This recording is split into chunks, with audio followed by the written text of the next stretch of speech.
Moving back to Mercer County, today the Wade Center in Bluefield, West Virginia set up a new beehive. It'll be placed in front of the building, eventually set to have an indoor hive behind plexiglass that people can observe and learn more from.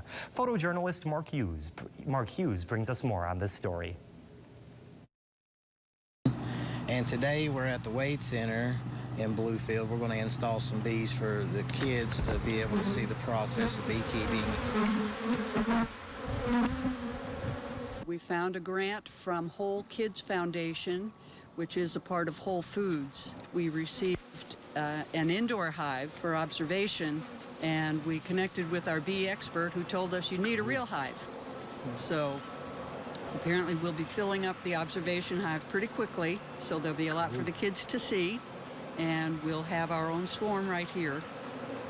She's got a longer abdomen right there and a bigger thorax. That's the only one in the colony that lays eggs. It's something that should be taught in schools, and that's kind of what we're here today to try to get some of that going, at least for these kids. Because if you can touch one kid, you know, if one kid was doing what I'm doing, I feel like I've done a good job. But beekeeping is really important for the economic sector of agriculture, and without bees, then over 70% of what we eat would not be available. A lot of our kids obviously live in a more urban setting, so they don't see nature as much as kids who live out in the country, and it's important that they understand the food chain and just life and how we're all interconnected.